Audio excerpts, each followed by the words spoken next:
అందరికీ నమస్కారం అండి. నేను మణికుమార్ని, కుంభకోణం కాపురం ప్రాసెస్ విజయవాడ నుంచి. ఈరోజు మీకు ఒక ప్రత్యేకమైన ధనలక్ష్మి విగ్రహం చూపిస్తున్నాను. దగ్గర దగ్గర మనకి 16 నుంచి 18 అంగుళాల్లో వస్తున్నారు. ఇది కూడా సంపూర్ణంగా కంచులో అనమాట. అంటే మనకి ఓల్డ్ బ్రాంజ్ స్టాట్యూస్ ఎలా ఉంటాయో ఆ ప్యాటర్న్తో వస్తున్న ధనలక్ష్మి అమ్మవారి విగ్రహం అనమాట. ఇది మన ఇంట్లో పూజకి లేదంటే షోరూమ్స్లో, జ్యువెలరీ షోరూమ్ అవ్వచ్చు, బట్టల షోరూమ్, బిజినెస్ షోరూమ్స్లో పెట్టుకోవడానికి, అలాగే ఏదైనా కార్పొరేట్ ఆఫీసెస్లో వాటిలో కూడా పెట్టుకోవడానికి చాలా అనువైన విగ్రహం అనమాట. సో ఇప్పుడు మీరు చూస్తున్న కంచులో ధనలక్ష్మి అమ్మవారి విగ్రహం. అసలు మీకు అమ్మవారు చూస్తే ఇది కంచు చాలా హెవీ వెయిట్ వస్తుంది. ఈ అమ్మవారి మొక్కలు ఇవన్నీ చూశారు కదా, ఇవి కంచు విగ్రహాలు. మనకి ఏదైనా తమిళనాడు కొన్ని టెంపుల్స్కి వెళ్తే కంచు లోహంతో చేసిన విగ్రహాలు కనిపిస్తాయి. సేమ్ ఇయే ప్యాటర్న్స్ అనమాట. అంటే ఇది ఓల్డ్ ట్రెడిషనల్ లుక్. తర్వాత ఇక్కడ చూస్తే ఇది రియల్ కాయిన్స్. అమ్మవారి ఒక కుండలోంచి ఆ గిన్నెలోకి కాయిన్స్ పడుతున్నాయి, అంటే ధనాన్ని కురిపిస్తున్నట్టు అనమాట.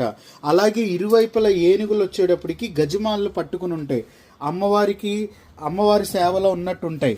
అలాగే ఇంకోటి చూస్తే అమ్మవారి ఇక్కడ కూర్చున్న విధానం కానీ, అలాగే అమ్మవారు వరద అభయహస్తాలతో 2 చేతులతో కమలాలు పట్టుకుని ఉంటారు. ఇంకా ముఖం వచ్చేటప్పటికి చాలా షార్ప్గా ఉంటుంది. కోల మొఖాలతో, పెద్ద పెద్ద కళ్ళు, షార్ప్ నోస్, అంటే ముక్కు, ఆ పెదాలు, ఆ కిరీటం, ప్రతిదీ కూడా చాలా చాలా డీటెయిలింగ్ ఉంటుంది అనమాట. ఇంకోటి మీకు అమ్మవారి కర్ణకుండలాలు కానీ, ఆ వస్త్రాలంకరణ కానీ, కంఠహారాలు కానీ ప్రతిదీ కూడా మీరు గమనించవచ్చు.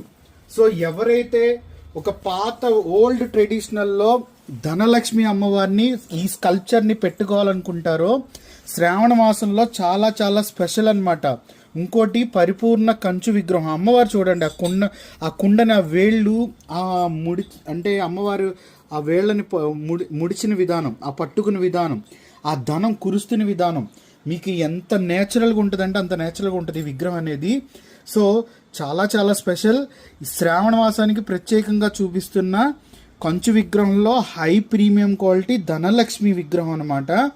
ప్లస్ అది కాక ఈ మూర్తి అమ్మవారి ఒక పాదాలు కానీ మీవన్నీ కూడా చూసుకోవచ్చు.